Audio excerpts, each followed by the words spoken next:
Olá, meus queridos! Bom dia, boa tarde, boa noite, né? Infelizmente, nossos encontros presenciais foram adiados até primeira ordem, até o dia 31 de março. Então, a nossa opção foi continuar o nosso conteúdo através desses encontros virtuais. Vai ser ruim ficar sem ver vocês, né, por esse prazo de 2 semanas, mas eu entendo que vai ser por um bem maior, que é a nossa saúde, né? A saúde de todos. Eu espero que vocês estejam se cuidando, eu espero que vocês utilizem esse tempo, né, disponível, porque acaba que a gente tem um pouquinho mais de tempo, porque não tem que se locomover até a faculdade. Então, eu realmente espero que vocês aproveitem esse tempo disponível para poder estudar, para poder descansar, para poder aprofundar o conteúdo de todas as disciplinas e que vocês evitem ao máximo, né, aglomerações, ter contato com muitas pessoas, porque como a gente fala, esse é um vírus que preocupa-se com os outros, né? A gente tem que preocupar com os outros, a gente tem que ter responsabilidade com os outros. Gente, antes da gente começar o nosso conteúdo propriamente dito, vou explicar para vocês como que eu dividi essas nossas 2 semanas, tá? A primeira coisa é o seguinte, a nossa prova fica adiada numa data indeterminada até primeira ordem, tá? Assim que voltarem as aulas presenciais, ou então se a gente tiver que demandar um pouco mais, né? Se esse período de aulas remotas tiver que se estender um pouco mais, a gente conversa mais pra frente como que a gente vai fazer com essa nossa primeira prova, tá? Além disso, da nossa primeira prova, nós vamos fazer o seguinte, o estudo dirigido que vocês teriam que me entregar presencialmente, eu vou pedir para que vocês entreguem via SGA. Eu vou fazer um cronograma escrito para vocês e colocar no SGA dessas nossas 2 semanas remotas, tá?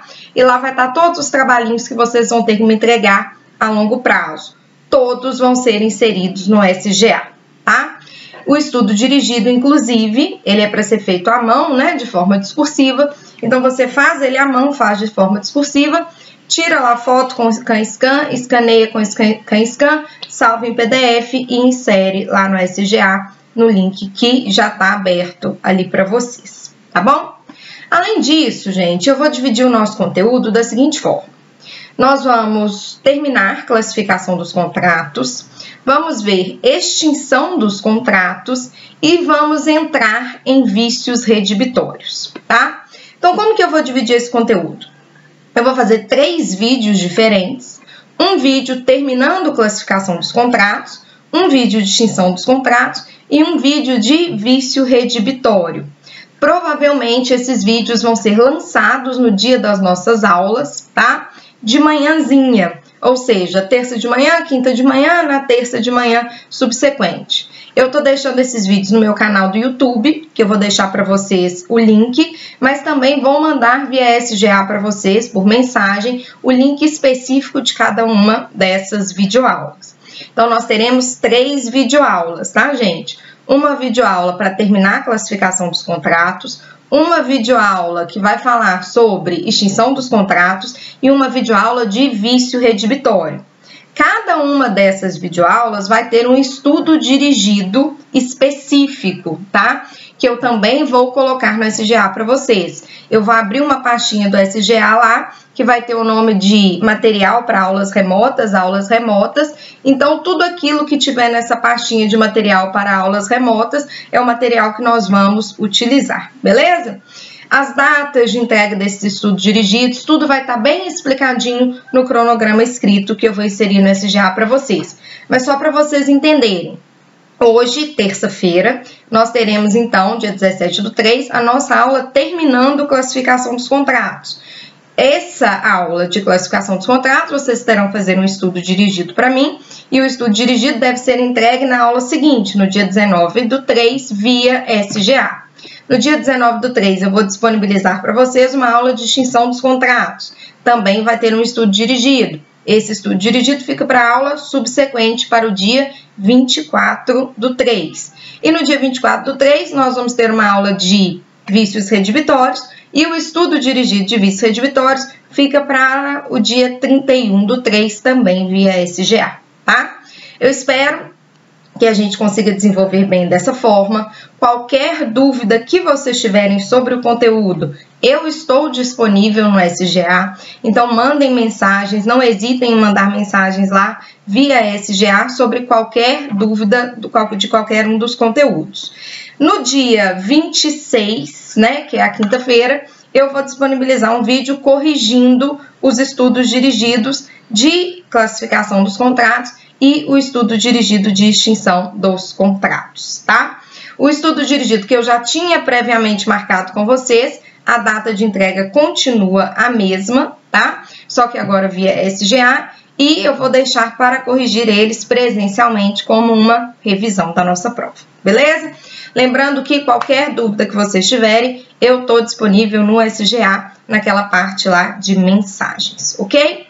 Gente, antes mesmo, né, de transformarem as nossas aulas em aulas remotas, eu disponibilizei pra gente um slide, não é isso? Na verdade, eu transformei o slide em PDF e disponibilizei pra gente, com o nome de Teoria Geral dos Contratos, tá lá no SGA. Nós vamos seguir as nossas aulas através desse slide, tá? Então, eu quero que todo mundo coloque lá na página 36, que nós vamos agora conversar sobre os contratos personalíssimos, beleza?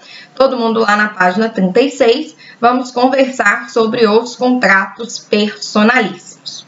Gente, como vocês podem perceber aí do slide, essa classificação, ela divide os contratos entre contratos personalíssimos e entre contratos impessoais.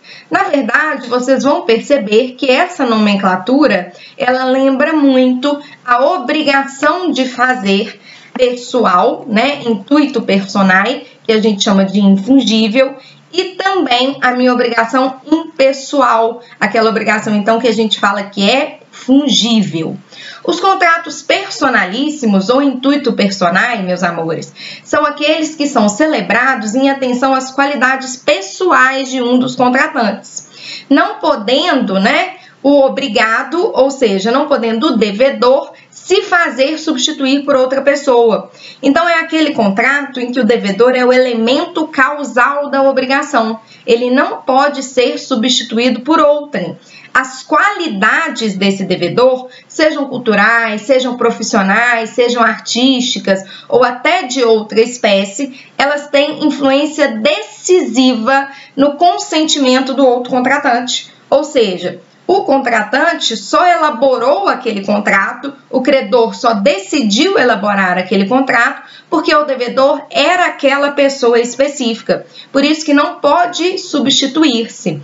Lembra que quando a gente falava das obrigações de fazer personalíssimas, não era possível que o credor mandasse cumprir a obrigação um terceiro às expensas do devedor. Por quê? Porque apenas, né, o devedor poderia cumprir essa obrigação. Então, lembrem-se disso. Os contratos personalíssimos são aqueles que não podem ser executados por outra pessoa. O devedor, ele é o elemento causal daquele contrato. O contrato foi feito em virtude dele e ele não pode fazer-se substituir. Imagina vocês, para a festa de formatura de vocês contratam, por exemplo, o Wesley Safadão para poder cantar na festa de formatura de vocês. Chega próximo da data, ele avisa que vai mandar um sósia, um terceiro, substituí-lo. Isso não é possível, né? Nós sabemos que trata-se de uma obrigação personalíssima, então que pode ser cumprido apenas pelo devedor, ok? Ao contrário dos meus contratos personalíssimos, a gente tem os contratos impessoais. Os contratos impessoais, eles são aqueles cuja prestação pode ser cumprida por qualquer pessoa, indiferentemente se ela está sendo cumprida pelo próprio contratante, pelo devedor, ou se ela está sendo cumprida por um terceiro.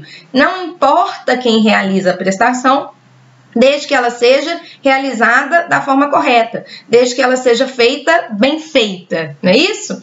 Então, o importante aqui no meu contrato impessoal é que a prestação seja realizada, pouco importando quem a executa, porque, na verdade, o objeto da prestação aí, ele não requer qualidades especiais do devedor. Então, é aquele mesmo exemplo que eu dava para vocês em sala de aula, quando a gente falava das obrigações de fazer fungíveis. São aquelas em que se permite a substituição do devedor, permite-se a substituição do obrigado. Então, qualquer um pode cumprir essa obrigação. Lembra quando vocês vão ao bar e vocês pedem uma cerveja? Não importa quem está levando a cerveja até a sua mesa, desde que essa cerveja chegue gelada, não é isso? Porque trata-se, então, de um contrato impessoal. Nesse caso, gente, lembrando um pouquinho do direito das obrigações, se o devedor não puder ou se o devedor se recusar a cumprir essa obrigação, é plenamente possível, né, ao credor que contrate um terceiro para cumprir essa obrigação às expensas, ou seja, às custas do devedor. Lembrando que nesse caso não é permitido a autotutela, né? Não é simples assim. Eu não posso simplesmente contratar um terceiro e depois cobrar do devedor. Há todo um procedimento judicial que está lá no CPC. Depois, quem tiver curiosidade de relembrar isso um pouquinho, dá uma olhada nas nossas aulas do semestre passado. Beleza? Continuando aí as nossas classificações, nós passamos para a nossa 9ª classificação, que divide os contratos entre contratos principais e acessórios. Gente, a presente classificação, que divide os contratos entre principais e acessórios, ela toma como ponto de partida o fato de que alguns contratos dependem, lógica e juridicamente, de outro, como uma premissa indispensável, ou seja, ela parte de um ponto de partida, ela parte de um pressuposto que determinados contratos não existem sem a presença de outro, sem a presença prévia de outro. Os contratos do quais eles dependem chamam-se principais e aqueles contratos que são dependentes vão se chamar contratos acessórios, tá? Os contratos principais, então, eles são aqueles que têm existência própria, autônoma e não dependem de nenhum outro contrato para existir, ou seja, eles existem por si só. O contrato de compra e venda, o contrato de locação, são exemplos de contrato que existem por si só. Eles não dependem da existência prévia de outro contrato para que eles existam e produzam seus efeitos no mundo jurídico. Já os contratos acessórios são exatamente o contrário. Os contratos acessórios são aqueles que têm a sua existência subordinada à existência do contrato principal. São exemplos, cláusula penal, que semestre passado a gente deu uma lidinha quando nós falamos do inadimplemento. São exemplos, a fiança, tá? A função predominante, gente, desses contratos acessórios, portanto, é garantir o cumprimento das obrigações contratuais que estão previstas lá no contrato principal, né? Tal como penhora, hipoteca, fiança. É só vocês pensarem, por exemplo, num contrato de fiança.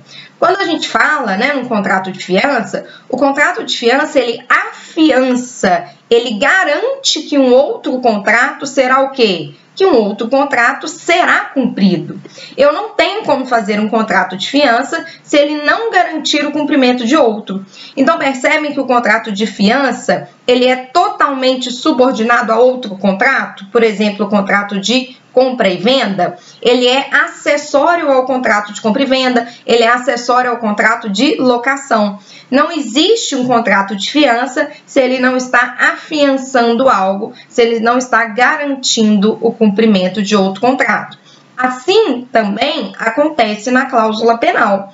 Quando a gente fala da cláusula penal, a cláusula penal, ela impõe medidas para o descumprimento do contrato principal.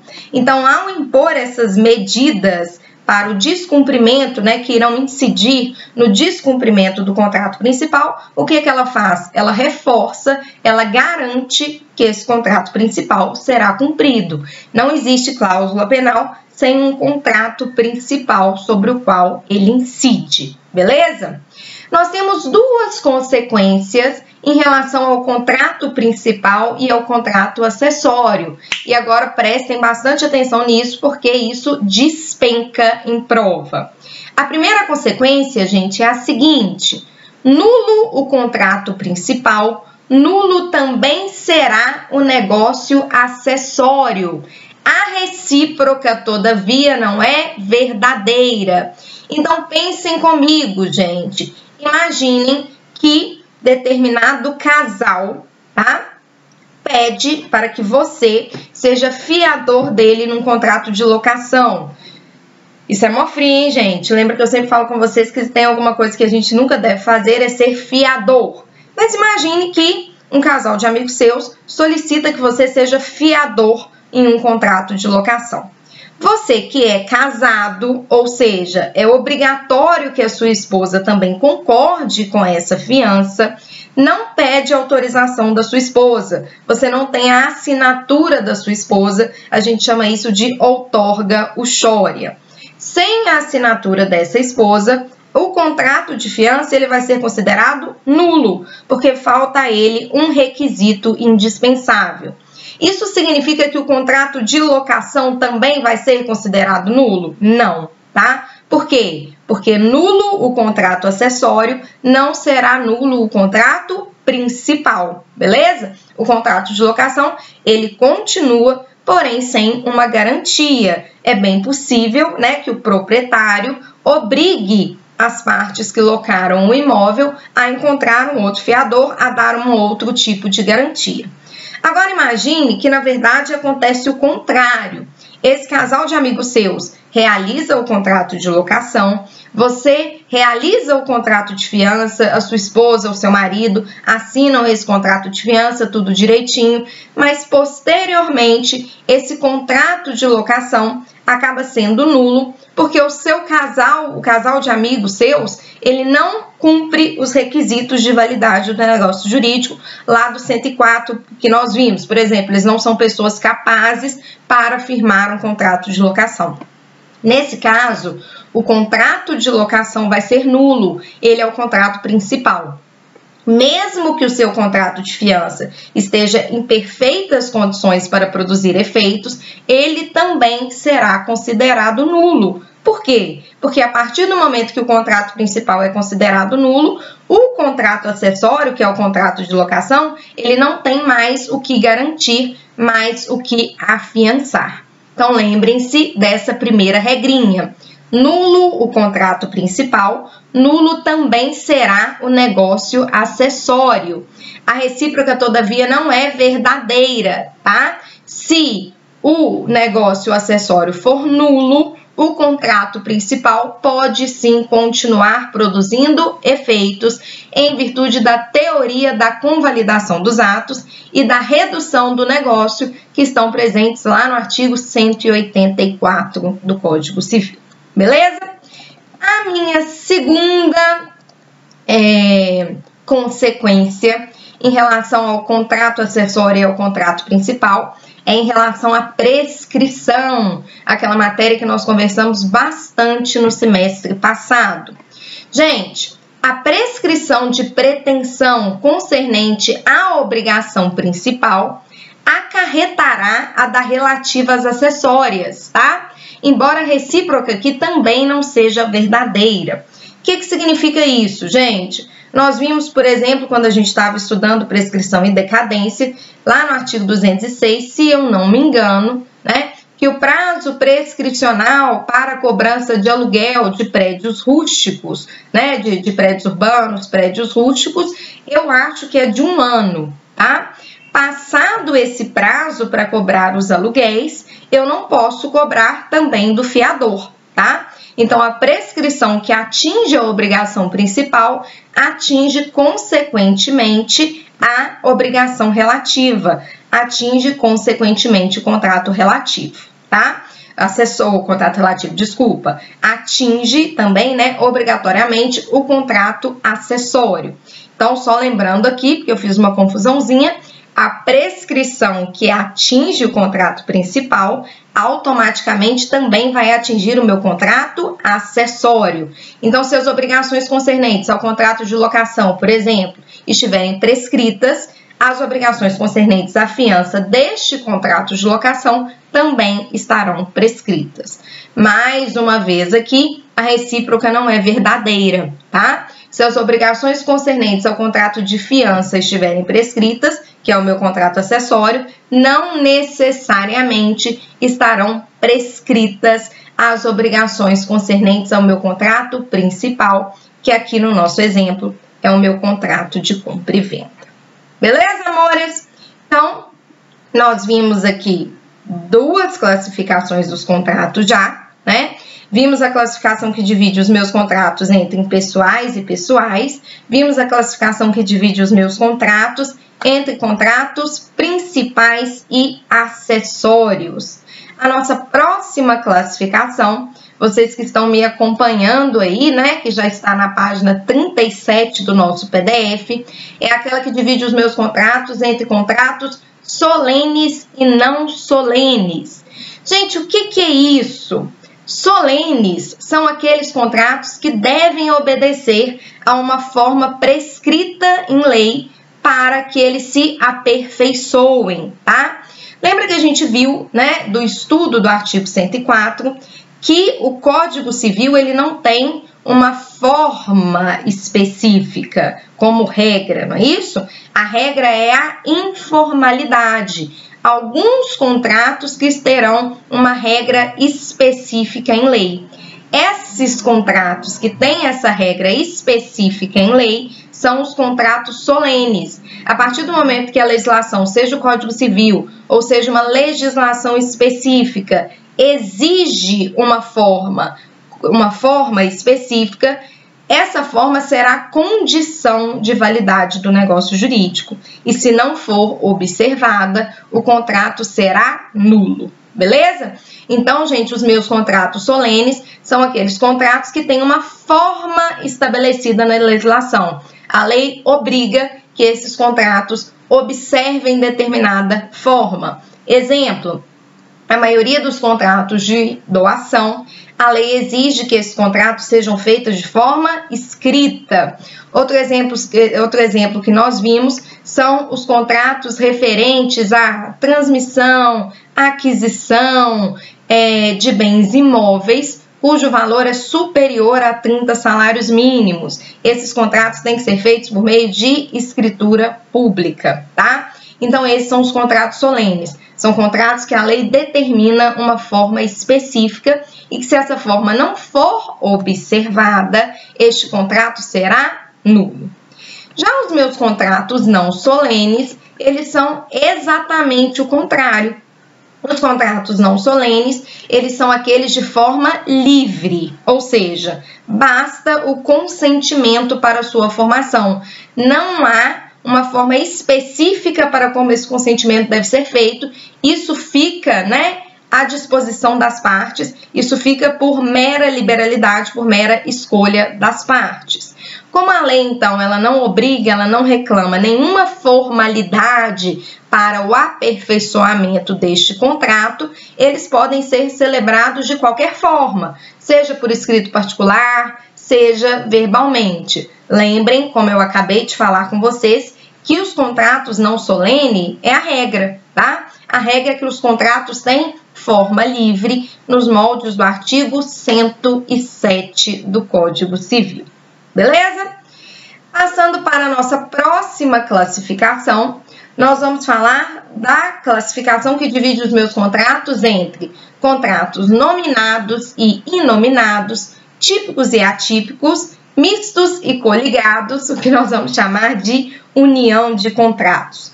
Eu brinco que essa é uma classificação 3, 4 em 1, né? A gente pega classificações que se parecem muito e eu vou explicar para vocês o que vem a ser cada uma delas, ok? Então, bora lá conhecer um pouquinho desses contratos, não é isso? Gente, como nós sempre conversamos, diante do princípio da liberdade de contratar, vocês sabem que é lícito às partes, mediante o exercício da autonomia da vontade, criar as mais diversas espécies de obrigações, desde que sejam lícitas, possíveis, determinadas ou determináveis, não é isso? Ou seja, a regra, como eu acabei de falar com vocês, nos modos do artigo 107 do Código Civil, é que não há a necessidade de observar qualquer modelo contratual definido em lei. Claro, né, que em geral as relações jurídicas elas se formam sobre as formas disciplinadas em lei, porque na verdade é muito difícil, né, nós pensarmos em um negócio jurídico que já não foi previamente regulamentado pela legislação. Mas se vocês pensarem, vários contratos que nós fazemos hoje e que são regulamentados por uma lei específica, não existiam há pouco tempo atrás, né? Um exemplo é o contrato de franquia, outro exemplo são esses contratos feitos pela internet. Até um tempo atrás eles não eram regulamentados. Então, esses contratos que não eram regulamentados, nós chamamos de inominados, tá? Inominados são aqueles contratos em que o legislador, por não conseguir prever todas as situações que levam as pessoas a se relacionar e a se contratar, ele não dá nome a esses contratos. São contratos novos, então, que são feitos sob medida para um caso concreto e que não tem um nome, porque eles são contratos novos, não são contratos que estão previstos na legislação.